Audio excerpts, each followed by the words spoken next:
We've got flags and banners, and if you mind your manners, we might even get to standards and what they represent. So just take my voice's hand and we'll both try to understand how this Vexillology podcast could be flagged for content. Flagged for content. What's up, VexHeads, and welcome to episode 74 of Flagged for Content. It's the only podcast you can depend on for the latest in flag news. It is also sponsored by Flags for Good, and they have, every time I go on their site, I know I say this every time, but they've got new stuff every time I go on there.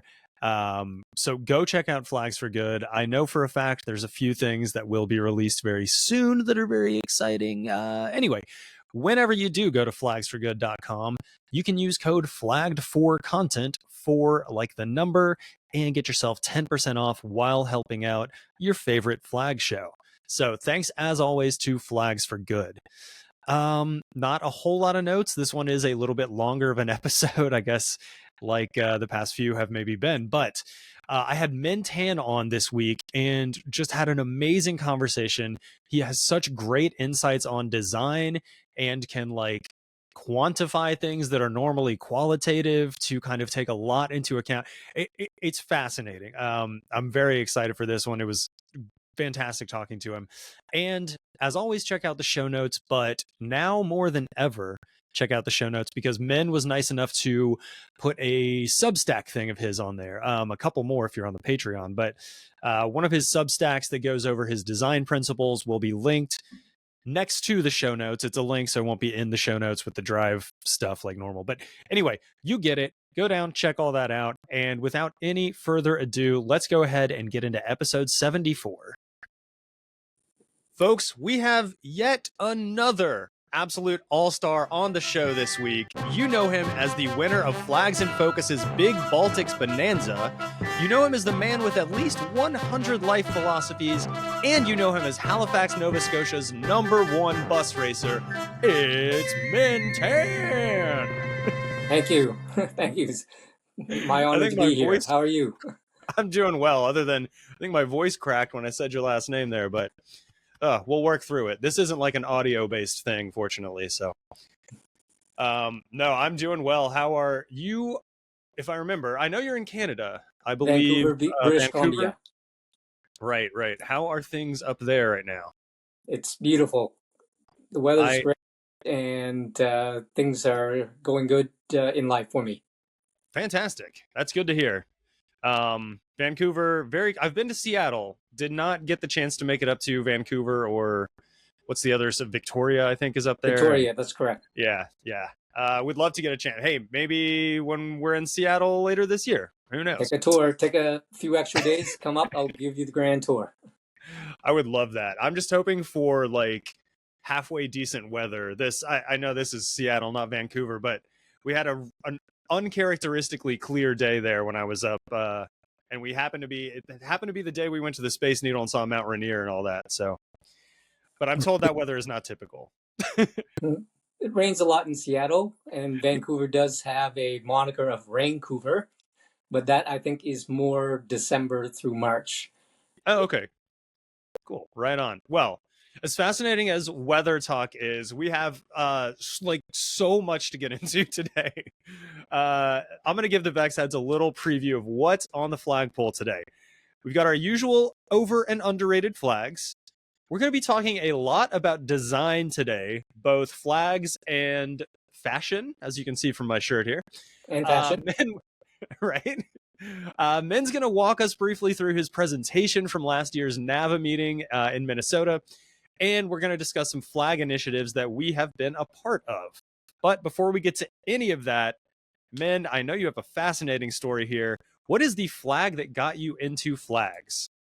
Thank you. So the flag that got me into flags were actually two. One of which you see behind Andy, the go with the 3 red stripes. That is the flag of South Vietnam, sometimes called the Republic of Vietnam. Mm-hmm. That is now illegal in the country. and the other is the flag of North Vietnam, which is red with a gold star in the middle.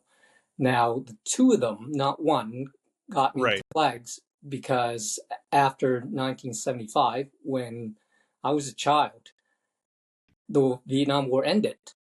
The flag that I had seen, the one you see behind Andy, suddenly kind of disappeared.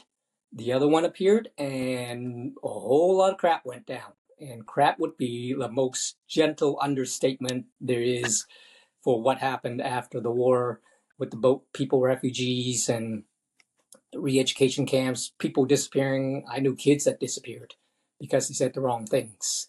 And so even though I was a child and, you know, maybe didn't associate all the flag meanings and what have you, it was not hard to kind of see the connection that something that was prominent in your classroom disappeared one day, and as well as some buildings, something else was there, and your world got turned upside down along with everybody else's. So that's it kind of gave me a sense of the power of flags, symbolism, what have you.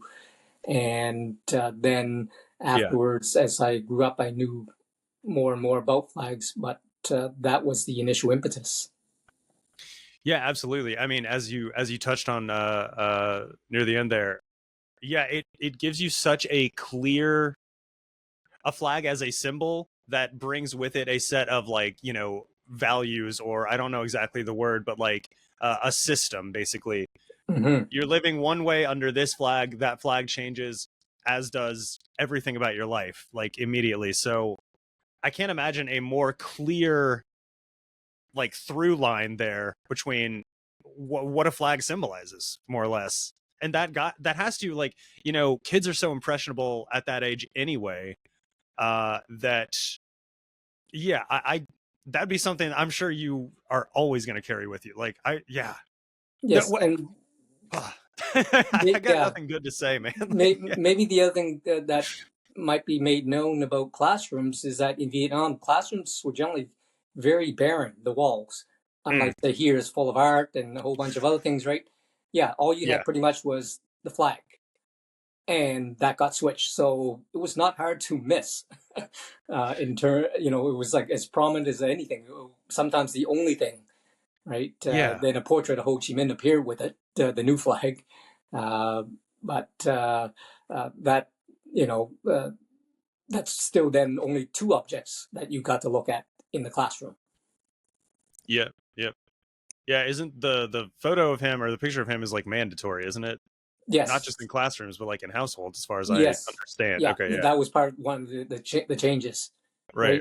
I had the sense to ask my parents, because you were told, you know, Ho Chi Minh loved you the most and stuff. And I'm like, wait, that's not true. You love me the most. And they said, yeah, but don't go around saying that. Yeah, right. At the age of 3 and 4, you got that message. You know, something was up. Yeah.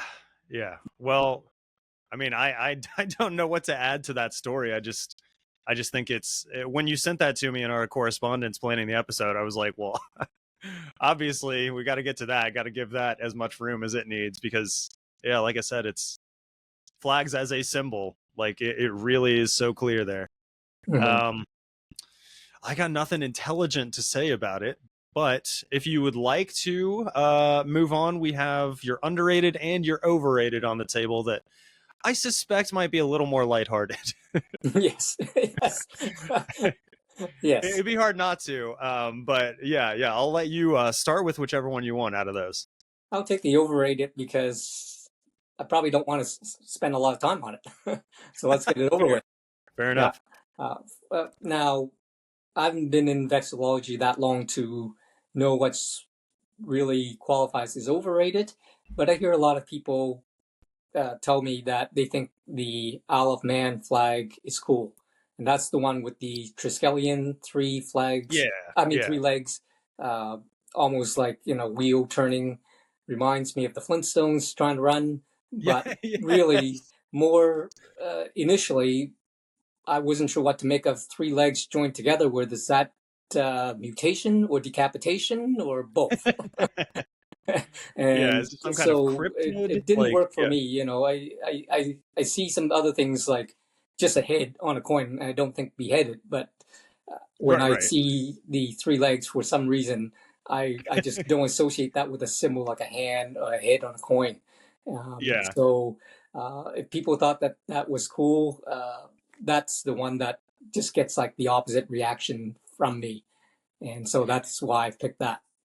Yeah, yeah. It's not one we've really talked much about at all on the show. I know I talked about it one time with Kevin Heyman in a very early episode. But even then it was when we were discussing like flags with like weird creatures on them and stuff. And we touched on Sicily as well. Do you know that one? Yes. Yeah. So I think we kind of mentioned them in the same breath for the obvious reasons. Those who know. I'll put them up on screen for those who don't. But yeah, Triskelions, the Sicilian one has like a weird like cherubic or like angel looking head in the middle. But yeah, it's not one that's come up as really rated at all. We kind of just discussed the critter, the Triskelion. So my personal feelings on it, I do like this one. I don't know why, but I remember like and you probably are too, like most of us flag nerds are also geography nerds or grew up with atlases, you know, being Yes. among our favorite books. uh as soon as I like found out there was an Isle of Man, I had to know everything about it. I was like, what?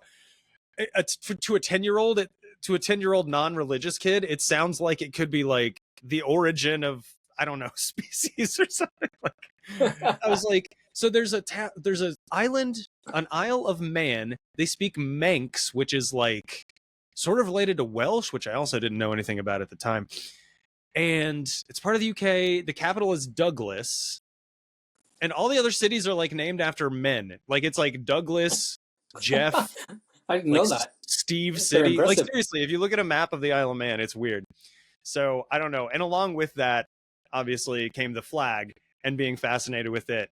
And you know, to an 11-year-old, that Triskelion is pretty cool. Like it's got It little is a spurs cool on the symbol. I'll boots. give it that. Just the three legs Yeah. joined together in that sense. I wish it was something other than three legs. Yeah, yeah. No, I could see how that would definitely be an overrated one. Out of that one in Sicily, do you prefer Sicily, or do you just think it's more kind of quote unquote properly rated, respected, etc.? I hadn't heard too many people say that it was cool. Ah, That okay. was the You've heard, criteria. That gotcha. people said it was cool, and I got a reaction against it. Right, right. Yeah, makes sense. All right, let's get into the underrated then. Yes, and that would be Tierra del Fuego. I believe it's red, and Yes. that is an image of a white albatross, orange, sort of, yeah, reaching from what hoist upper corner to fly lower corner, Yeah. orange to the hoist side, blue to the fly side, and Southern Cross set of stars. I think is Yes. the way to describe that. Yeah. It's The beautiful. yeah, I personally love it because I'm an art fan, and I Hmm. tend to like or love flags that depict things almost like a picture.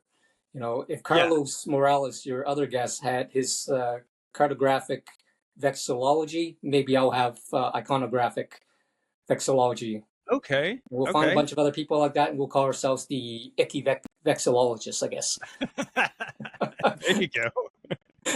But yes, so that there has, aside from the symbolism, the albatross and such, the Yeah. orange actually is the outline of the one corner of the island. And the orange is also I did um, not know that. for the volcanoes, land of fire. That's what Tierra del Fuego means. Yeah. Yeah, and so you got Uh, like some sort of Easter egg symbolisms that's not necessary to know, you know. yeah. Yeah. So I love that in a design that we'll talk about later, and that it's a little abstracted with the picture there, And also, while I don't know the people and the culture of Tierra del Fuego, that includes a bunch of islands near the Antarctic. Yeah. And when I'm thinking southern tip of South America, that's the feel I get. Just look up, you see the albatross flying in the sky with the constellation that would be against a black sky, but besides the point. I Yeah, sure. prefer the blue. Oh, absolutely. Blue. Yeah. And it's also a slightly uncommon color combination with the blue, white, and orange, which I also like, which we'll also talk about in design principles and things like that, right? So all those things just put together, and then you get kind of a German word, Gestalt effect, sum that's greater than, total that's greater than sum of its parts. That also has then an impact for me. And that's why I love it so much. I was glad when you brought this one up, because this is one that I wish we had talked about more on the show. I think we may have touched on it a time or two, but and behind the scenes, Min did ask if I had this one so I could put it in the background, and I was like, God, if only. I wish I had this one so bad, because the viewers, like I've mentioned before, will see it on the screen here, but go and look it up on your own, see if you can find images or like GIFs, whatever, of it flying. It's always preferable for any flag, but there are a few out there that I can see. And yeah, that's Tierra del Fuego. There's some other flag I can think of that has blue and orange. Well, I say I can think of it, but I currently can't. I don't remember, but there is something really special about that color combination. I'm also looking it up, and on Wikipedia anyway, its nickname is the Fuegian Flaming Flag. Yes. The old yeah, triple so F. it also has a nickname, exactly. I do love a flag with a nickname. Mm-hmm. Yeah, you can just do more with it. You can put in song, poetry, that sort of thing. Yeah, true. It endears it to you just like a nickname of your best friend or something as well. Yeah. Even a simple nickname like the Red, White, and Blue, like that's in so many, country and overly patriotic American songs. Mm-hmm. Like, well, you got "Oh Glory," the flaming flag. Yeah, "Oh Glory," or "Old Glory." Yeah. We could do this for a while.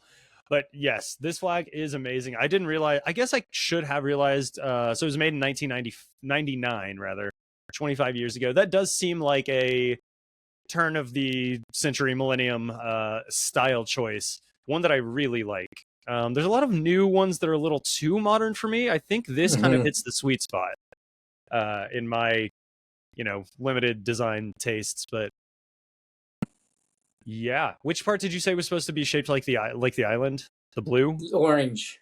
Oh, the orange. Okay. Yeah, it's a section of the outline. So some of it's geography. Oh, yeah. So Carlos would love that. Oh, okay. Yeah. I can see it now. Oh, okay. I didn't know Tierra del Fuego was the province that Argentina claims the Falklands are in. I know all about the Falklands stuff, but I didn't know that. Yes. Yeah. Trying to put it there. Awesome. Well, we've run out of the overrated, underrated flag that got you into flags. So we have a little bit more time in this first segment.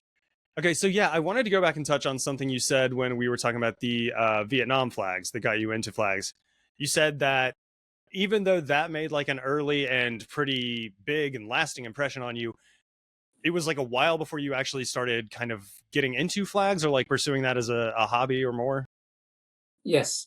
So it was many years before I started taking note of flags. So maybe in high school, but then it was mostly an individual pursuit because I didn't know others who were interested. Right. And my own fault that I didn't look up to see if there were any other groups of people like myself. And it was only a handful of years ago that I heard a podcast on the changing of the flag of Mississippi that I heard about NAVA on that podcast and looked up and joined. And Ted K, the secretary, was ever so keen to make me feel as welcome as anybody could into the group. and that's when things really took off for me in terms of flags. Yeah, ringing endorsement of Nava, by the way, from both of us. It's where I met Min, and Ted is great. Everybody in the leadership is fantastic there. Mm-hmm. Yeah, that's interesting because I was wondering, one, because you mentioned that earlier when we were talking about the Vietnamese flags, and two, just again in our correspondence, you said, well, I don't know that much about flags. And I'm like, how can the guy who gave a speech at NAVA on like design principles and this stuff, like, you know about flags? Like, I guess your journey has been a little different than some of ours. Like, maybe I misspoke earlier. Were you like a geography nerd when you were growing up, or did that come later as well? Like, like around age 10 or I don't know when you moved here or to Canada, but. Yes, so I immigrated to Canada the age of 8, and the way the communists taught things, we didn't know the world was round or that there were many other countries besides maybe China and Russia. Sure. So it had to be quite a bit later that I learned about those other countries, and then of course you saw the flags with them. So a bit of a geography nerd, but I say a bit only because I was a nerd in a lot of other topics. Like I got awards like national level awards in like chemistry, physics, math, geometry. Like I was a nerd in a lot of other things. I represented my university in a general knowledge competition team, so knew a lot of things that I had interest in, if you will.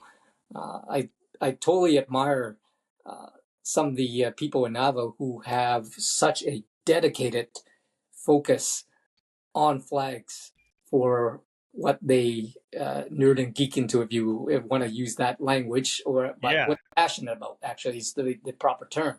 I just am one of these types that just finds like a million things in life interesting and constantly have to try and balance which one I pursue and share time, divide up my time. Right on, yeah. Jack of all trades type thing. Mm-hmm. So are you pretty good at bar trivia? Like, would I want you on my team if we play in Seattle?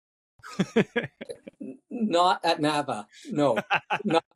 Flag is not one of the, I actually have a very poor recollection of what flags look like. Fair enough. And things like that, or flag trivia as well. I don't have that. My fortes are in different topics than those. Yeah, no, I just meant like bar trivia where you go and they ask you, you said you did like a general knowledge competition or whatever. There's a bar trivia that Katie and I go to, not as often as we used to because life gets in the way, but they asked a flag question one time, maybe the third time we were there, and I was like, ooh, like, and we got to talking after the show. It's again very casual, or after the trivia, and I was like, I actually have a flag podcast, and told him all about this, and he was like, and I was like, so like if you want to put in a flag question like every week, it wouldn't be the worst thing. And he started doing it. Like, it was funny. They're like a small little independent operation, the people that do the trivia. So you can tip them afterwards. I always tip them like $10, and that kept the flag questions coming. Nice. The first one, so you'll probably know this one. I won't go like too long on this, but do you know currently the only world, like, country national flag that doesn't have red, white, or blue? I've heard it, but I can't recall it. No. It's Jamaica. Oh, yes. Yeah. With the yellow, black, green. Yeah, it used to be Mauritania as well, but they put like a red stripe on the top and bottom. But yeah, that was the one they asked the first time, and I was like, ooh, keep going. I forget some of the other ones, but anyway, all that to say, we all have arrived at the same place in our Vex careers, even if we started vastly differently.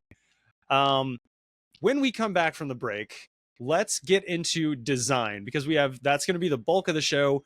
We got fashion to talk about. We got flag design. We got your presentation. So much coming up right after the break. Stay tuned.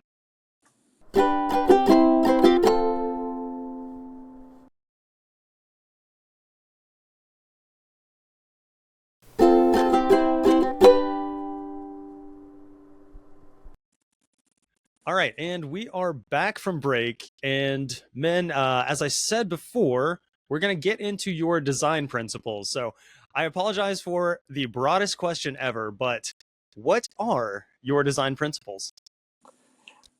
Thank you. For the most part, my design principles obey or follow, rather than say obey, the good flag, bad flag principles outlined by Ted Kay. Yeah. And I have some research from the NAVA surveys that support those, along with a few other principles that I have developed in practice doing a project I created for myself to design flags for the municipalities of Nova Scotia, which we will get into later. Yeah. But maybe first I can just go through some of that research that Yes, supports please. these principles. So basically what I did was I took the NAVA surveys of 2001, 2004, and 2022, the data from that, which had participants rate flags on a scale of 0 to 10. And there were, I think, close to 500 flags in total, something like 3,000 sets of ratings in total. Sounds And right. Yeah. yeah, and so what I did was with each flag, I classified the properties they had, like how many colors, what sort of symbols, sorts of fields, right? Things that were principles in good flag, bad flag. And I then compared the ratings of flags with each of those properties. Now, of Yeah. course, most flags have more than one property, so you can't kind of do it like on the scientific method of isolating flags with only crosses. You have flags with crosses with other things. You can't isolate flags with just two colors because they got some got text, some got imagery, some's just a plain field. But if Mhm. maybe I use an analogy that might help kind of make help make sense of things a bit better, which is the idea that for anything that you isolate on a group of flags, like two colors, three colors, and such, Yeah. the group of flags that you end up in each category, if you will, right? Some will have text, some won't, some will have other features, some won't. And the idea is that if you have enough of those, they will cancel out, and what will be left would be the influence of the property that you've got them separated. So the analogy would be if you want to Okay. take heights of people, right? You got a large group of people, you're going to split them into men and women. Well, you got some old men, some young men, old women, young, and maybe you're going to then next time you're going to split them into people with different hair colors. Well, you got men and women with like black hair, you got different ethnicities with black hair, right? So that's the idea, is that if you have enough of them, those factors will cancel out.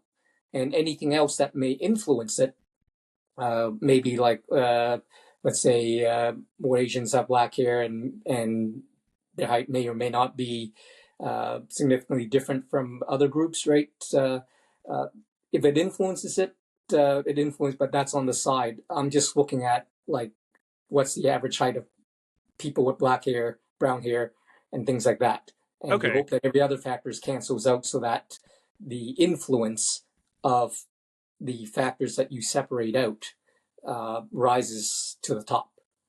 Right. Okay. You're just like you're distilling it in a sense, I guess. Okay. Yeah. Mm-hmm. Yeah, and it actually does work out in some ways, because you can kind of see the gaps between the average ratings, and things that you suspect would be really dominant actually came out with the biggest gap, and things in gaps in ratings, that is, Yeah. and things Yeah.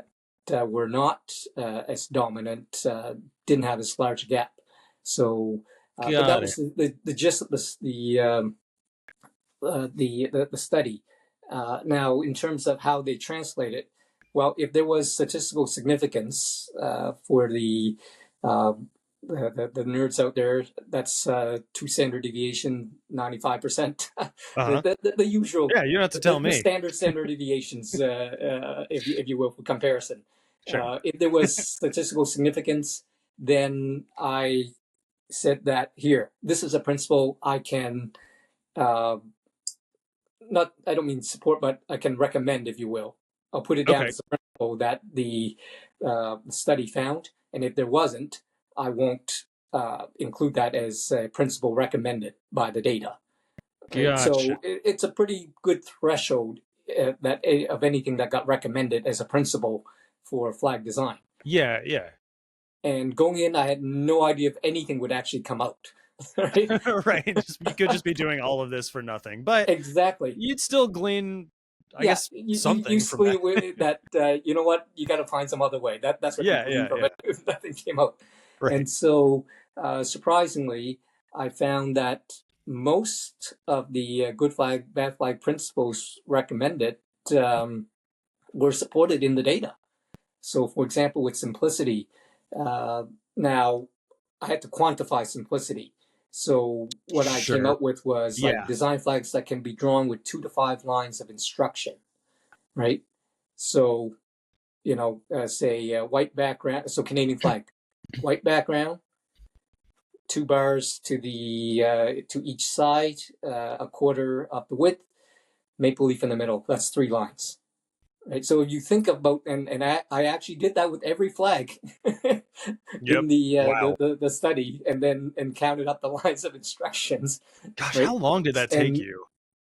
Just Forever. curious. Yeah, I bet. It's Yeah. truly a labor of love. I mean, honestly, a lot of what we do. Yeah. Go on. Yeah. It's not unlike what a lot of vexillological research is. I mean, yeah, it's you're really Labors of love. it's earning that ology, I think. Yeah. Yes. Yeah. Yeah. So design flags that can be drawn with 2 to 5 lines of instruction was a good way to quantify simplicity, because flags with those number of lines of instructions had similar ratings, but then there was a big drop off and it stayed dropped off with 6 or more lines of instructions. So that's what I mean by some sort of clarity, right? Right. Yeah. Yeah. And some other things for simplicity, use up to 4 unique charges. So like 50 stars don't count as 50 on the US flag. 50 charges, that counts as 1. It's a set. 1, right. Your line of instruction would say, draw 50 stars in rows of whatever that arrangement is. That's your line. So with the US one, would you consider that like 3? Would it be like the blue canton, the stars, the stripes? Yes. Yeah, white background, X number of red stripes. 4. Blue canton, then stars. Okay. Oh, white background counts as 1. Yeah. Okay. Oh, that makes sense because because the red stripes contrast on it. Yeah. Okay. Mm-hmm. Okay. Cool. Yes. I'm understanding. I'm getting there. Avoid what I call official charges, quote unquote. Official meaning like formal adoption, coat of arms, logo, seals. Avoid those. Avoid single color fields. That's the bedsheet one. That's obvious. But also border fields. That seems people just interpret that as a single color field and you put a frame on it. Oh, like Wyoming? Yes. Do you know? Yeah. Okay. Yeah. Yeah. Mm-hmm. So people interpret that as that's what I don't know if they interpret it as that, but I interpret their ratings of their low ratings of those as that. Gotcha. It just seemed that people thought it was plain color and you just framed it. Whoopie ding. Yeah. I mean, yeah, I get it. And also an interesting one was use any symbol as long as it's, you assume it's meaningful, because the NAVA survey said that you have to assume that symbols are meaningful when you rated it, right? And as long as you render it simply, you can use any symbol. So I had categories like geographical, I had transportation, I had stars, and things like that. Okay, And nothing came out above or below the other. They're all kind of the same. I thought maybe the flags with stars would, especially the figurative one, the 5 point rather than a celestial, like North Star sort of Yeah. thing. But either case didn't seem to matter. All kind of Okay. both rated both the same. I mean, there's a little gap, but the statistical significance is the key here, right? Yeah. Some people might look at the gap and say, no, there's a gap, and it is favored or whatever, but the mathematical answer is it's not that big. It's not big enough to So qualitatively, Okay. maybe somebody might take that opinion, but I can't do that. I gotta Right. lay down math, lay down the line, and go with that, right? I'm glad for people like you to explain that to me, because like I am not math minded at all. I would look at that and see a gap and be like, there is one, because I can see it, and not really understanding how statistics and all that works. But that is interesting that it didn't tend to matter what the charge was.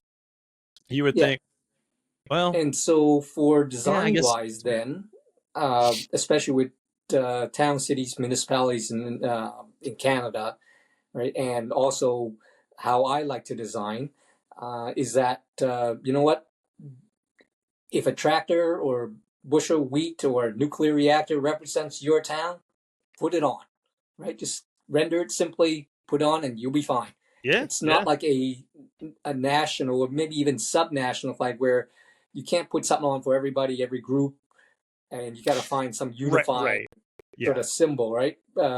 If you got a small enough entity that has something that's distinct, don't fear it and say nobody puts a nuclear reactor on a flag, right? If that's your town, put a nuclear reactor. It will be memorable. Just render it simply. I was gonna say, till now, like, yeah, right? that would make so it I'm very. waiting for the first flag to come up with a nuclear reactor on it. If there isn't one, there might be one. I mean, we got a nuclear reactor not very far from us here that they do testing every month, like for the alarm system, and I can hear it from where I'm at, like the goodness. I think it's technically in a different like town. It's not in Chattanooga proper. So, idea. I might pass that idea along. I'm actually kind of picturing it in my head, and it looks cool. Like, the two like I don't know what they're called, towers or whatever, but maybe one is like slightly smaller, implied to be in the back. I don't know. I could see this being a cool flag. Anyway, or they choose to put an atom instead. Right? Oh yes. Yeah. So like, that would again, probably somebody make might more say, sense. nobody puts an atom on a flag. Actually, Oak Ridge, Tennessee should have that. Oak Ridge, Tennessee is it's where my parents worked, and like I grew up. It's right outside of Knoxville, and it's where the Manhattan Project started. Like when they built the bomb, they built this entire city like in a week or something, or very fast. And just had people like live and work there and everything. Like I'm not aware of any flag for Oak Ridge, but their national lab has that atomic symbol, or the circles or ovals. I'm gonna pass that on too. Hey, VexHead's brief note here. I looked it up. Oak Ridge, Tennessee actually does have their own flag. It is just the city seal on a weirdly maroon bedsheet. But that city seal does have the atomic structure, the symbol, the one. I will be including that in the show notes for listeners, and you'll see it here on screen for the viewers. Sorry about that. Anyway, lots of good ideas here for nuclear flags. So some of these aren't covered nuclear flag proliferation. Bad flag, right? That I was able to distill or quantify, like with the simplicity, 2 to 5 lines of instructions. Yes. Right? And things like that. So that was, in a way, what some of the things that my presentation was able to add, if you will. Right. Yeah. Now, moving on to colors, use 2 to 4 colors. 4 colors is okay. It had better ratings than 2 colors. Brian Cham's too boring principle, right?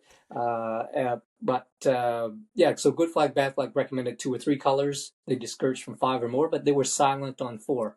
I'm coming in with this research, and according to it, which I'm going to embrace because I like using 4 colors. A lot of sports teams are now turning to 4 colors, especially with alternative jerseys that they have. So, and you can also have a lot more color combinations with 4 compared to 3. Oh yeah, for sure. Yeah, and so that's another thing that I was able to pull out. Colors, basic, non-basic, didn't seem to matter. Multiple versions of the same color counted as one, didn't seem to matter. Really? And non-basic colors, even as dominant colors, didn't seem to matter. Again, there was a gap in some, but not a statistically significant gap. When and you so say, sorry. interpret that math the way you will then. Right? Yeah. I was going to ask like your methodology or whatever on you said 2 shades of the same color. And immediately my mind went to the new Minnesota flag. So you said, in what sense did that not seem that wasn't significant in any That's way? right. Flags with more than one version of a color did not rate significantly higher or lower than flags with only one version of each color. Okay. But you said something about like counted as the same color. Like, were you counting the 2 blues as just one? Like, okay. Yes. So when I was doing the how many colors were there in a flag, that for rating, like they use 2 to 4 colors, right? Yeah. I counted the multiple versions as one color. Okay, got it. Because of that other result where the multiple versions didn't seem to rate any differently than, yeah. Okay, and so okay. like, okay, you don't rate it, if it's not rated differently, then Then now it's count it not one color. worth. Yeah. Okay. Yeah. Interesting. And so things like that. Now, as a graphic designer, I know the value of contrast, so I also tested contrast. That's not in good flag, bad flag, but high contrast is the thing that stands out. Medium and low contrast were both not well rated, and contrast was, of course, kind of qualitatively done. I turned it to a grayscale. Yes, yeah. Like to a grayscale and say, how well can you still tell that flag, the details on that flag from the color version, right? And so a bit qualitative there, sorry, but it was clear the high contrast that one rated heads and tails above even medium contrast. Okay, which good. Did rate better than the low, but not significantly so, right? Yeah. Yeah. That's what I would hope to see and expect to see. So that makes sense. So a little additional principle that I've personally embraced, and personally I'm glad to see that there was data supporting it. I probably still would have kept it even if the data didn't support it. I mean, yes, but it's good to have it confirmed kind of by your research. Yeah. Yes. Now, with respect to lettering, of course, avoid it. But the exception, though, because I treated lettering as not all letterings are created equal. I think I know where you're going, and I think I agree. Yeah, and so it seems that designs with like a single letter, large, and is symmetric, like it reads the same from one side to the other to the of the flag. That seems to actually be okay. It seems to be interpreted as a charge, a symbol, and rather than text, if you will. Yeah, that's how I've always viewed Colorado's flag. Like, yes, I know it is a C, but it also to me is it's a design element more so than anything else. It's a charge, I guess, as you said. Yeah. Yes. Yeah. So that was something I was able to extract out, finesse a little bit compared to good flag, bad flag principles. And then, sorry, did you have something? No, you said out like a Canadian, and I just giggled a little bit because I'm not used to it. Okay. I apologize. It's just me being a 5-year-old. No, that's good. And then finally, okay, so you have all these principles. Yeah. And I asked, does it take a certain number to make a good or great flag? And the answer actually was yes, 4 or 5 of those good flag, bad flag principles. 2 ain't gonna do it for you, even 3, right? So you really want a good design, get 4 or 5, not 1, not say I got this, I got 2 or anything like that, 4 or 5. Right. Okay. Makes sense. So, yeah, I had never really thought of it in terms of how many of those does it need to check. I guess like in my head, I was like, well, it needs to check all of these. and I know Ted has regretted naming it how he named it, Good Flag, Bad Flag, and everything. Like, Mhm. but yeah, I guess okay. So four Four or is the five. minimum. Three not good. Yeah, Three's a no the go. drop Okay. off is at 3, and then it goes downhill from there. I'm trying to think of like examples that would like I can't hold a conversation and think of examples of that at the same time. I think Probably. I have some in my presentation. Trying to think of So ones that only do 3 of those. yeah, let's see here. Don't have my presentation all that handy. But It's all right. I will say, while you're trying to find that, for the listeners and viewers, Min's presentation, just like Carlos's a couple weeks ago, or a couple episodes ago, will be in the show notes. So this is really valuable stuff you guys have access to. Go check out those show notes and see. Yeah, I mean exactly what his presentation was. I think it's even got the it's got the PowerPoint and some other, maybe like your draft of what you said. But anyway.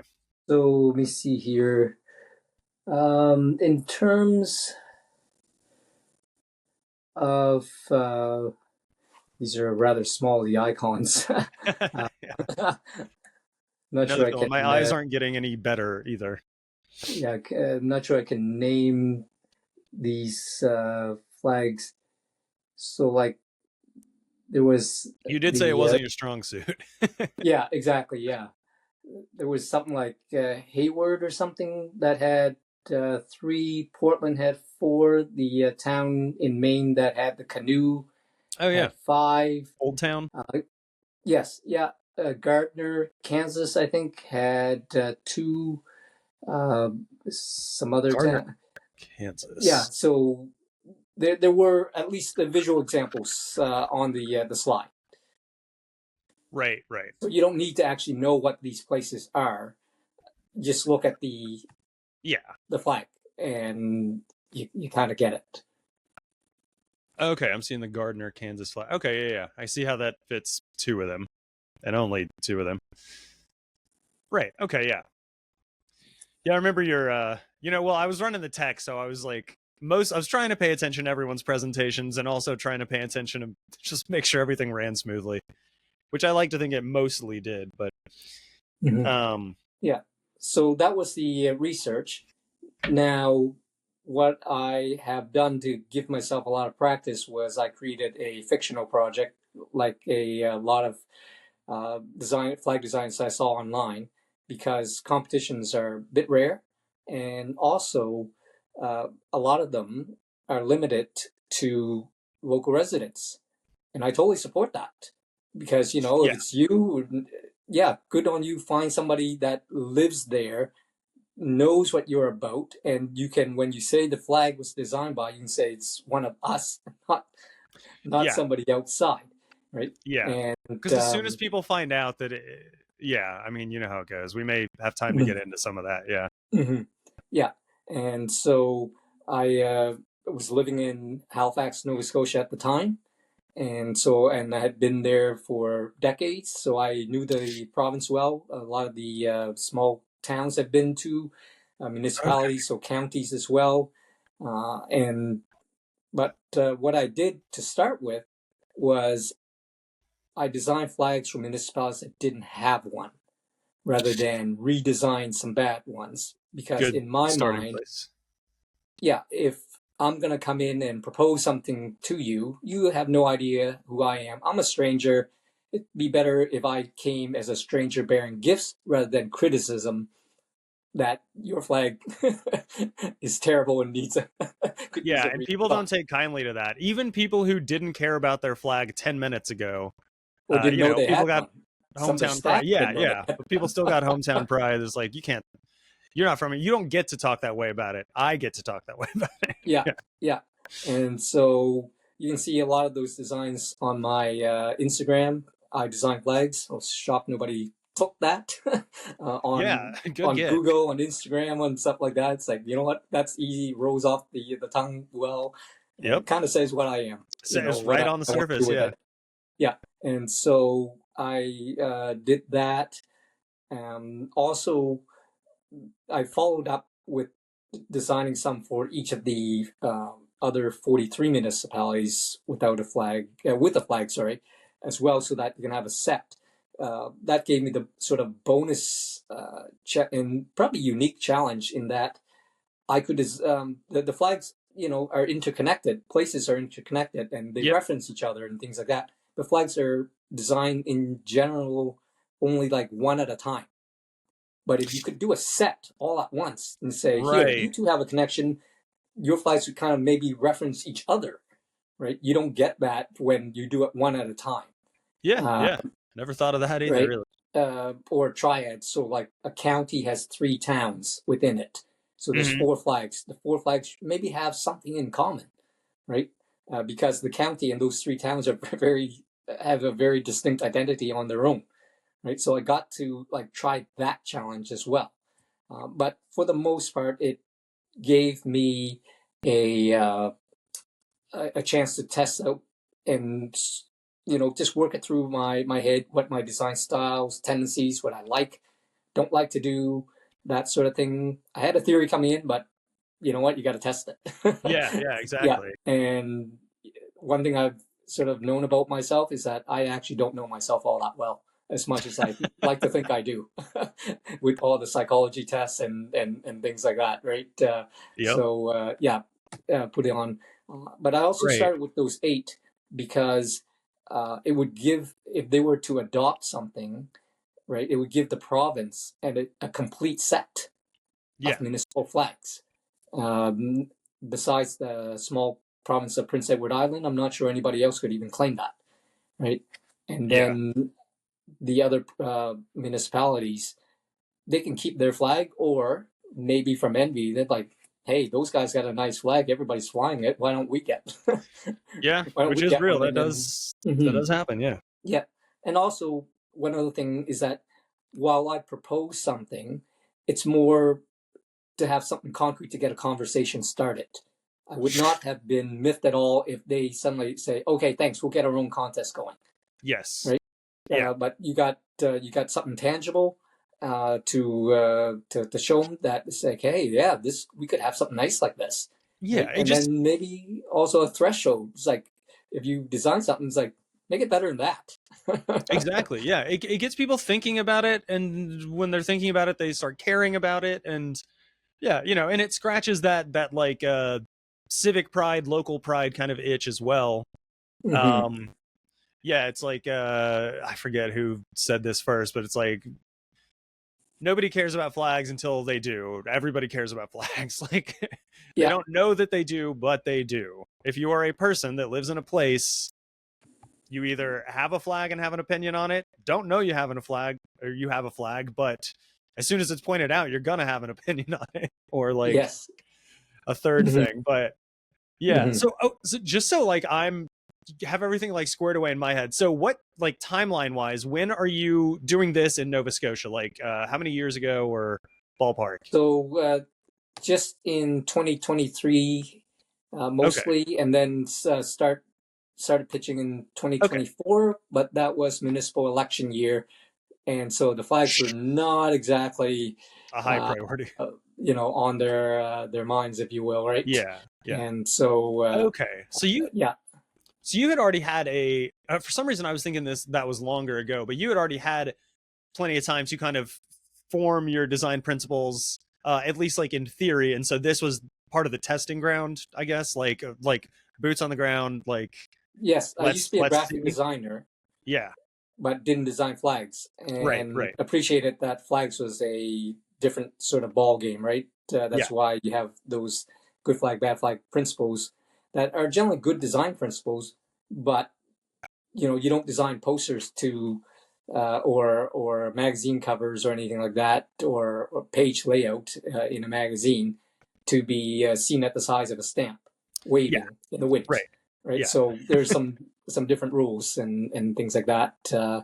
Symbolisms is different, that sort of thing, right? So I had some of that design background and theory style, but this was tested in the real scenarios with flags, if you will. And and speaking of testing it in a real scenario, were you ever able to? Did you get any of them like printed and flown, or did they all kind of just stay in the digital world as far as like JPEGs and stuff?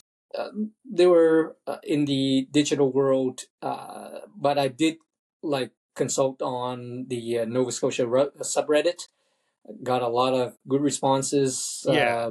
And and a lot of good feedback, both sort of support and critiques and what have you. So that's great. But the engagement was there. Yeah. That's why then I was able to take it to some town councils and say, look, got some engagement, right? Now, since then, well, back then, I was a vexillological nobody, didn't do anything. I've done a bit more, got some more credibility since, like won the Big Baltics Bonanza, things like that, that you like now can come back with a bit of a resume as well. Right. Yeah. No, Yeah. I hear you. Yeah. Yeah. Present at NAVA, right, and stuff like that. Whereas before, it's like, who are you? What have you done? It's like, oh, nothing really. Right. Yeah. So okay. We have so much to get to. We're gonna have to kind of move some of it to part 3 after this next break. But before we go to that break, really quick, I did want to touch on the Big Baltics Bonanza for maybe 5 or less. But yeah, this is just as a brief rundown. Tarith Peacock from Flags in Focus, whose little flag you can see right behind me in the picture, and a great friend of the show. Seriously, if these podcast episodes are like too long for you, go over to Flags in Focus, because he does like a lot more short form stuff that's very entertaining, very like educational as well. So anyway, short little plug for that. But long story short, he runs several competitions. This one was for if all of the Baltic nations, Estonia, Latvia, Lithuania, were combined into one, what would that flag look like? And you ended up winning. I think you said you've got a physical flag somewhere near you, right? Yes. We would love to see it. Prize. I'm very grateful to Tierra for. Yeah, so he had this made, I think, by Mr. Flag and sent it to you, right? Yes. Yeah. Is there? Yes. All right. And I think I have a picture of you like holding it up in a yard or something somewhere too. Yes. I'll attach that. Yeah. Yeah. It's okay. So we've got an idea of your design principles. We know you've been in Nova Scotia trying to put them to good use and everything. Then this competition comes about. It's your time to put that all into practice. So like, what was just the process, your thought process designing this? Things you didn't want to do and things you did. So thought process was unifying factors. Yeah, 3 countries, right? That, of course, are different in their own ways. But I wanted to find that unifying factor. And so the Baltic Sea was counted as part of the region. And then I thought that, historically, probably they were more similar groups of people before the borders were drawn. And so I went to look for like language, iconography, art from the region rather than the countries. And I found a symbol of the sun that was drawn in a way that basically had 3 rings or a center and 2 rings outside of it. And I connected that to the fact that these were tricolor flags that each of the nations had. Yeah. And so if you had the 3 rings, I would just do each section in one of the tricolors. Put the 3 so that you had the nations represented, but that you had them unified in a way that we are one with the suns. And then to make it a bit more interesting, the Baltic Sea, well, the wavy is the generic heraldic way to render that. But then I thought, what's the color of the Baltic Ocean? And when I looked that up, it turns out that the Pantone matching system had a Baltic green. Perfect. Teal or blue. I think they called it green rather than or teal rather than blue, right? I can see it. Yeah. So instead of a wavy in a generic blue for water, you have something that somebody's decided is representative of the Baltic Sea. Yeah. Make it that color then. Yeah. Right. Yeah. And That's like, so that honestly, that's kind of one of those. That's one of those little Easter egg things, like you were talking about earlier. Because like, had you not told me that, I would have just been like, "Oh, that's like just a really interesting design choice, that color." But yeah, I love little Easter eggs like that. Very cool. Yes, so that's one of the sort of design principles I have outside the study, right? And is that work that in that if you didn't know that, it doesn't make a huge difference. Exactly, it doesn't detract, but knowing it adds, I think. Yeah, exactly. Yeah, you got the fact that the wavies were for the Baltic Ocean Sea. Yes. Right. That weird color. Then another thing that I like to try to do with my design is pique your curiosity. Right. It's it definitely does. But that. why does he have that weird green? Right. Yeah. Does it make you want to find out more about the flag? And so that's another design principle I try to do. Although try for a good reason. That is like you want to know for a good reason, not because I threw 100. Like, why is there 100 things on that flag? Like the why is this flag? so awful? What's all that, anyways? Right? I was going to ask what was the consideration for ordering the sun symbols, like from fly to hoist or from hoist to fly? Yes. So two of the countries had a lot of red had red, Latvia and Lithuania, and so for purposes of symmetry-ish, close enough, they were on the hoist and the fly. In Estonia, black, white, and blue had no red, appeared in the center. The sun symbols were symmetric themselves, so you got something close. Well, you turn it grayscale or sort of black and white, you would have the symmetry. Let's say it that way, right? But in terms of colors, the two nations with the reds were on the side. The one nation without was in the center. And so, that's pretty much the rationale. That it's like every piece, every color, every location. Yeah, cool. Well, I'm glad that was my instinct. It was because of the red thing. So I'm glad I at least have an inkling of a design instincts. But in any case, well, that is all fantastic.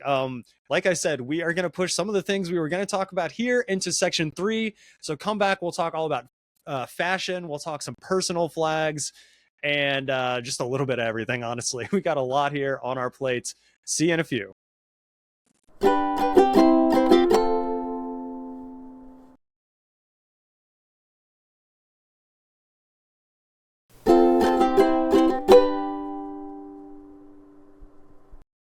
All right, VexHeads, we are back here. Part 3, more with Minh Tan, and this is the part that I've been teasing about all show. So let's go ahead and jump into it for those who are dying to hear it. But Minh, you design flags and fashion, and I can tell there's like a common thread, pun intended, that runs through these. But how do you relate the two, and what's your interest in it? So the fashion started out as a practical thing. I'm 5'2", 111 pounds when quote unquote fat. And so they don't make a lot of clothes for men of my stature. You have to wear kids' clothes or buy something big and fix it. Well, I want to fix it. I figured I got the skills. I love to design everything from like garments to cities, houses, whatever, theoretical sometimes, but the fashion I could do. And so I jumped in sort of full effort, right? And created fashion for myself. Now, when I got interested in flags, the one thing I noticed immediately were that the good flags would translate well to fashion because it was mostly color blocking. I'm not going to recreate a city seal. When I'm sewing things together. No, thank you. Right? Totally. But blocks. And so, for example, the garment I'm wearing, the top, right? Yes. That references the flag of South Vietnam that I'm grateful you have behind you there, right? But it's not just like a flag sort of draped on me. If you, yeah. right, it's an acknowledgement. The It stripes harkens are to actually on this side because those three red lines represent the bloodlines of the three people of the country, and so comes on the side of the heart, not the other side. For example, Okay. asymmetry Blowing is my mind. another design principle I have, especially for fashion, because if you want symmetry, that means you have to be perfect. And I'll be honest, I'll leave perfection to Mm, God. Not mm. God, I'll do the Yeah, imperfect. yeah. Right? I know the feeling. And so that's where the fashion got in, and that's how they overlapped. And I've thought more and more about it over time.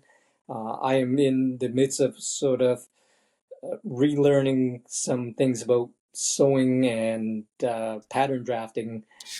Yeah, So I haven't done anything much recently, but I'm doing that because I learned about the sewing thing.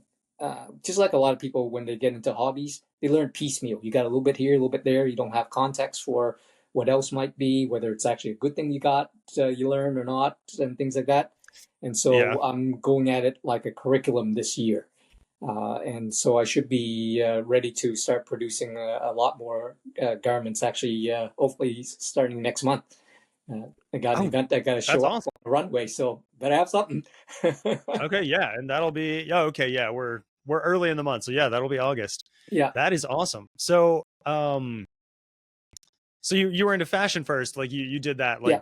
Mm-hmm. well ahead, and you're getting back into I guess the hands-on side of that. Do you have any like plans to physically create like stitch any flags or anything like that? Are you trying to be like Mm. Canada's Betsy Ross or no? No, I don't currently have plans to create or sew any flags, if you will, and probably in part because I like to do some designs. Remember we talked about how you have like put any icon, like a nuclear reactor or something like that, rather than just the simple stars, if you will, right? Yeah, Nuclear reactors, tractors, those are a little harder to sew on than say stripes and bars uh, or cantons, and things like that.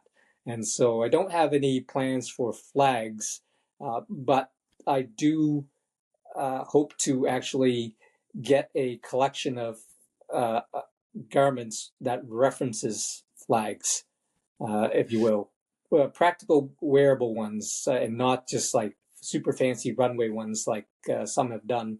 I can't recall the gentleman's name right now, but he did something like that for some of the nations in the Olympics. But unless you were planning okay. to be like the showstopper at any event, you're probably not going to wear that out to work or even a night out or anything like that. Whereas Right. something It's more like like runway fashion or yes, yeah, yeah, okay. yeah. Whereas something like this, I have worn this to work, and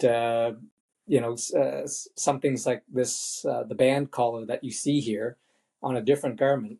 Somebody once asked me, "When are you going to start the meeting?" And I'm like, "Why are you asking me?" And they're like, "Aren't you in charge?" And I'm like, "No," but they thought I was because I had something that looked kind of Yeah, formal yeah. and maybe regal might not be the right word, but enough to be like that. And it's not like I'm like tall or even Caucasian in a meeting room of Caucasian people where they might, from just human biases, think that I'm the leader, right? But they thought Yeah. it because the it was the fashion.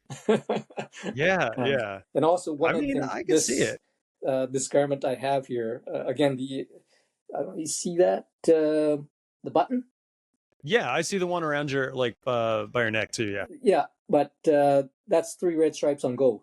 That's was going to be my next question. Yep. Yeah, I found that in New York. I'm like, okay, there's got to be a garment. This garment was Oh. this top was built around this, not the other way. Yeah, Because I guess that was going to be one of my questions too is like the impetus or like the spark, I guess. Like did you just kind of set out one day and say I am going to make a I guess like a jacket or a shirt that represents the flag of South Vietnam, the Republic of Vietnam, or do you find the button and then that gives you the idea? Like, for this specific one, how did that come together? So I did have the idea in mind, or the desire in mind. I Okay, didn't know got it. how I was going to do it. Then I found the button, and that kind of became reality. That okay, you got to do it. And then I looked. I already knew the meaning of the flag, right? Yeah. And so that meaning, the common bloodline, led to the idea to put it on, at least on the heart side. How? Now, in terms of this yellow yolk, that's what they call it? Like when you have something at Okay, the yeah. top, right? The yolk is in that shape. All the angles, right? There's no right angles on this garment because yeah. it's all like a V for Vietnam. Your Okay. Easter eggs again, right? Your Easter eggs. Yes. Yeah. So there's no, and then the black is a little hard. Oh yeah, you can see it against the I light can see there. the like checker pattern. Yeah. That's like the rice fields at night when you fly over the country. It's not a lot of light in in rural Vietnam. Right. Still is not, unfortunately. Yeah. But in the light of the moon or the something like that that reflects off it, the rice fields, right? So Wow. like little Easter eggs like that. So it came together piece by piece as I just asked, okay, so how are you gonna? Okay, you're gonna put these 3 red lines over the heart. It's gonna be yellow, so it's gonna be a yoke. I don't want a whole yellow garment. I didn't want to just like feel like I just kind of draped the flag in some form, right? Want a bit more nuanced reference, if you will. Like a nod. Like I put some thought into it and not just kind of threw it on me, a flag on me, right? And so as an American, I know what the inverse, the opposite is like. Yeah. And plenty of our garments are So and then came the black, and it's like, well, what can you do with the black? And then again, just leave it to simmer in your head. And one day, an idea popped up, and so it was the checkered. I like to design that. That is called a jacquard, which is like a pattern of the same color, so it looks like there's a texture. So it's not just black; it's checkered black, or it could be striped black, or something like that, right? I like that rather than just plain black, plain red, because it adds interest. And then if you can find meaning in it, like the checker with the rice fields, all the better. But if not, it's just visually more interesting. Yeah, I was gonna ask, like, chicken and egg. Like, did you find that fabric and think, okay, this is perfect? What does it mean? Or did you go out looking specifically for that or something similar? I guess just like, which came first, the idea or the pattern, or Yeah. In this case, it was the idea. What's black in Vietnam? It's not on the flag, but what is there that's black? And one day out running, which is where I get a lot of my ideas.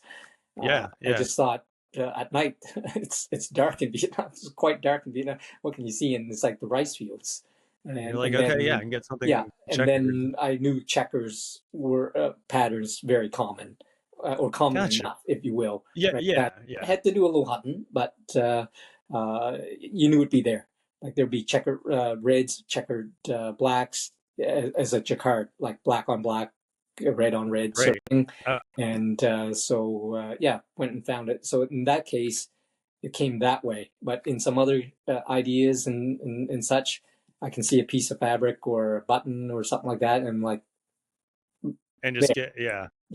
So actually, not flag related, but this is a rhinestone zipper. I found this. Oh. This is what sparked the outfit I'm going to be wearing in August. Okay. So look rhinestones. I've never heard of such a thing. Neither did I until I found it. So I was going to ask, do you have any more like flag inspired clothes in your wardrobe? You don't have to like show them all to us, but like I'm wondering, are they all like kind of centered around the Republic of Vietnam flag, or You got what? Well, yeah, I guess like go through a couple of the other ones. I'm curious, like which flags are the easiest to work with? You've said which ones are the hardest to work with, and you've said a lot of it's like color blocking. So I'm thinking like a tricolor, like Yep, a French or exactly. Irish flag would be very easy to do. Mm-hmm. Yeah, so not quite like tricolor, because this was designed for Christmas. That's why it's red and green. But there's 4 colors here, but you can see you can tricolor it out, right? Yeah, Blue, yeah, white, red, right? And maybe put some epaulets or something on it to break the flag draped over you, put a little bit more meaning and a little bit more something to yeah. it, right? Than just the red, white, blue French over you. I think sometimes it can just be a small nod. So this year is a top that had the Okay. red and white. It's mostly a black tunic top. There's some little red and white on the sleeves as Oh, well. I like that. Yeah. That's Indonesia or Monaco. Indonesia. Okay, yeah. And you know what? I was gonna Last guess. Vexy Day, I happened to be in Monaco. Oh yeah. Oh, And I worked, perfect. and some people thought they got it. They're like, Yeah. okay, you got now this thing's got a bit of a tacky star button on it. Yeah. But you know what? In a way, I kind of put that there so that it wouldn't. Well, it actually worked well in Monaco. Nobody thought I was official Monaco anything with that tacky little star. but if I had a more generic, say red, white, or something button, they might have thought I was official Monaco, like some sort of official. I don't mean high ranking or anything like that, but because the red and white, right? So right. So yeah, it does become a little probably awkward. I think maybe like if I'm not French to be wearing the French red, white, blue, but you know, Canada is like fashion or a fan of rather than me trying to be French. You know, me trying to be. Now, kind of oddly enough, I would actually feel more comfortable wearing the red, white, and blue design for France, say, rather than some design that I've got in mind for what's called yukata. That's like a kimono for Japan, because I couldn't probably pass as native French. Whereas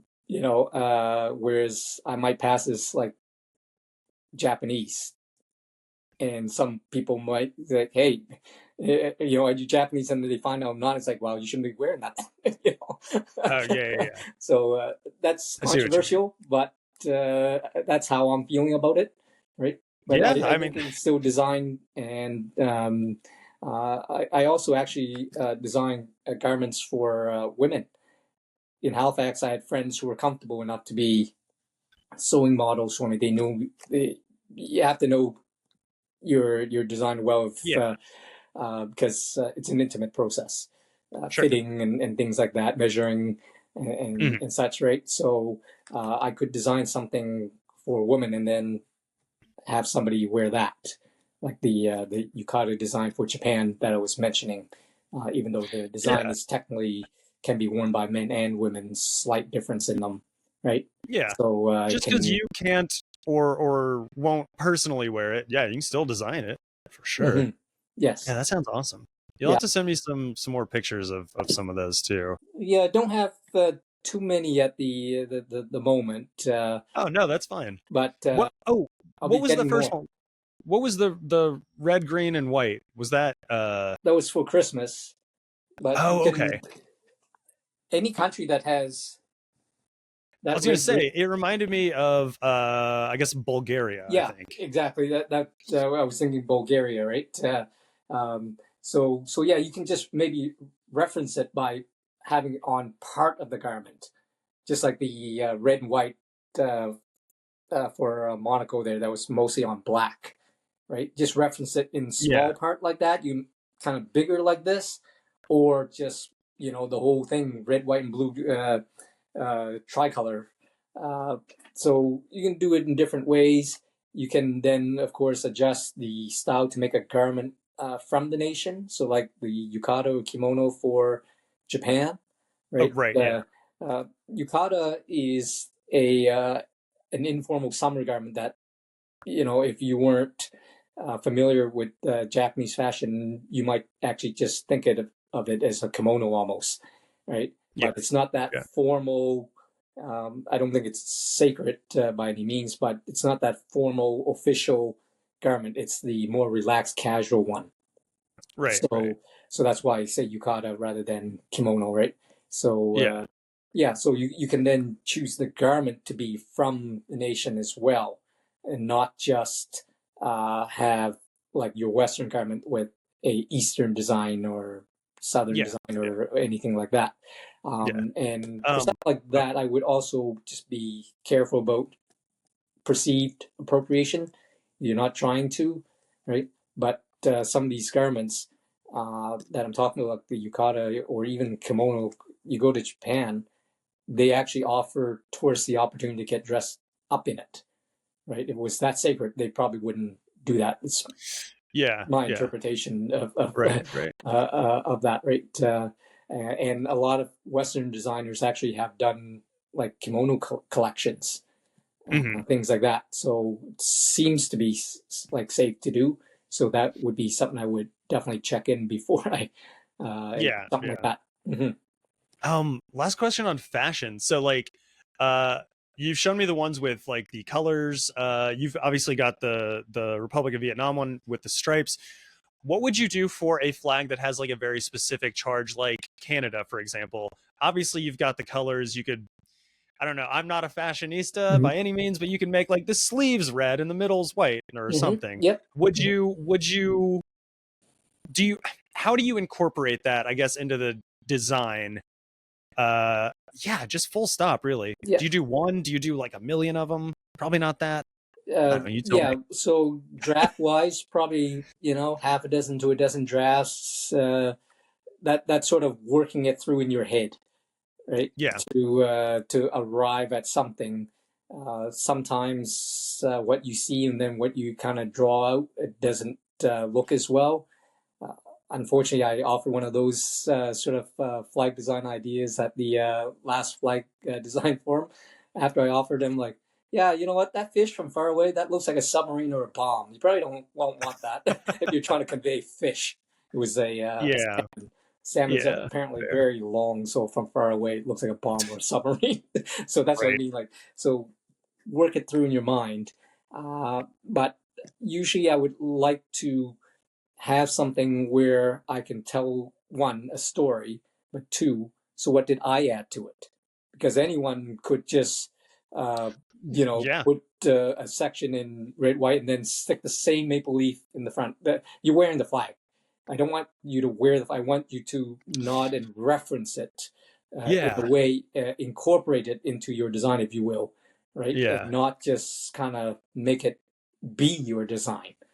I don't want Yeah. it to, yeah. So I haven't. Canada's been sort of mulling on my mind, but I haven't figured out anything. Using that maple leaf as it is, I have to check the copyright. It allows you to use it in some ways, but not Oh, in right. other ways. So I have to Yeah. see if I can use that maple leaf or if I have to stylize my own. Like I some of feel like, the old 1980s Canada Cup, the Team Canada uh, jerseys. It looks like the Canada Cup actually, which is a slashed version of a maple leaf. Uh, so so maybe something like that, but of yeah. course can't I copy mean, that either. if McDonald's can use it as an apostrophe, it feels like you should be able to Oh use yes, it. I loved seeing that when I went to Canada the first time. I was like, yeah, what? That's so cool. Because, like, yeah. I mean, and that does speak a little bit, I know, you tangentially to what we're talking about, just good design elements, like, can pop up in some unexpected places sometimes. But Mm-hmm. anyway, well, Yeah, your family flag there behind you would make an interesting design of some of something that would be nice and bold because uh, the other thing about flags that's great is that you're supposed to be able to recognize it when it's small and from far away, right? mhm, When I do garments, some people really delve into the details and all that, and that's great.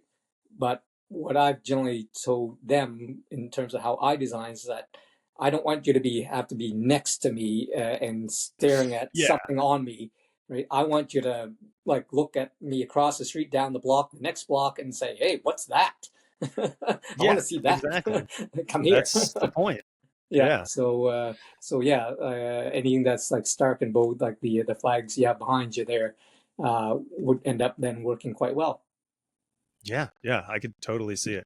Well, I think we're about out of time. There's a lot we didn't get to. We're gonna get to some of it on the Patreon, but I'd love to have you back on sometime if you're amenable and available Yes. to get to the rest of it. So, but yeah, for now, let's close out with. I know you've got like a little to-do list and some kind of wishes for the future. Let's close out around there. Hmm.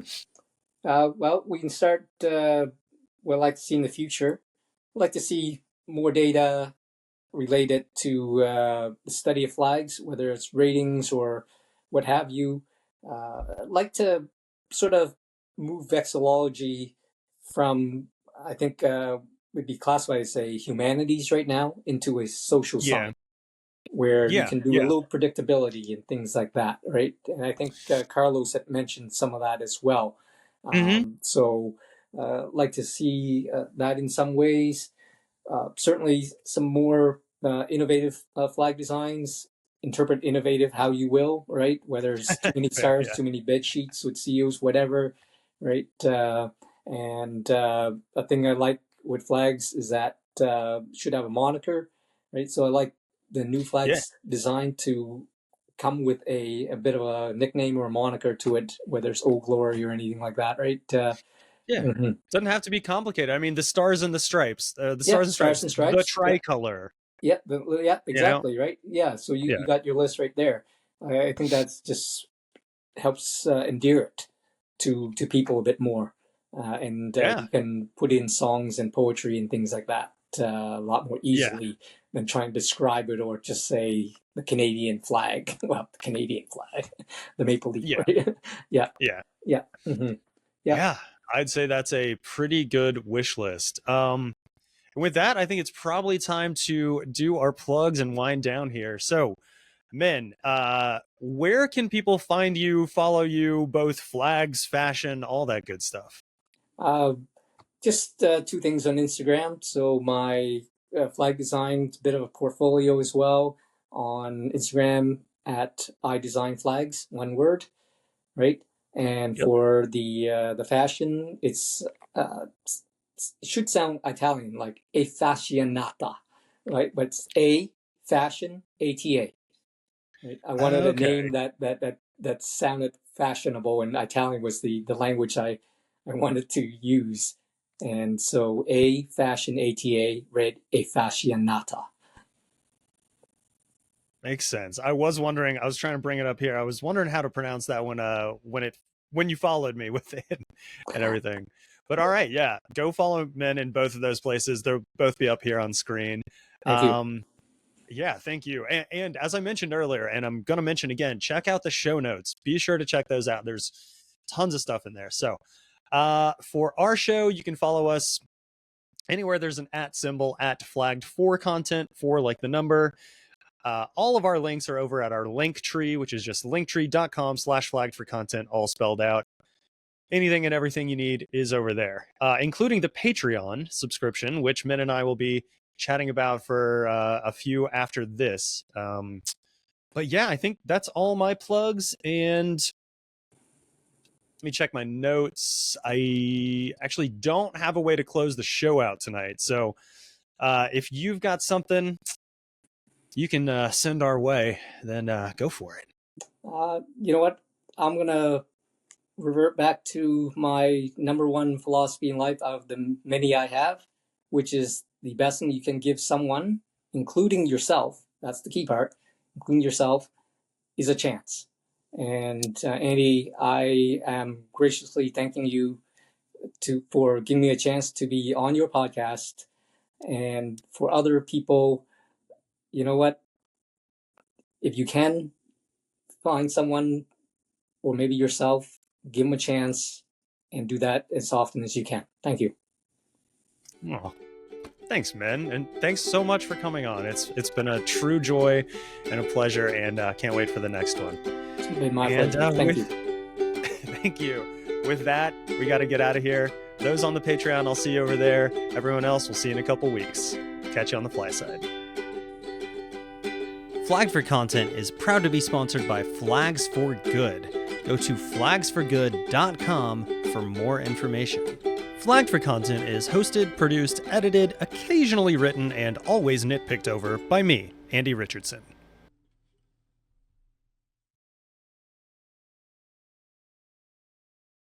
Catch you all on the fly side, VexHeads.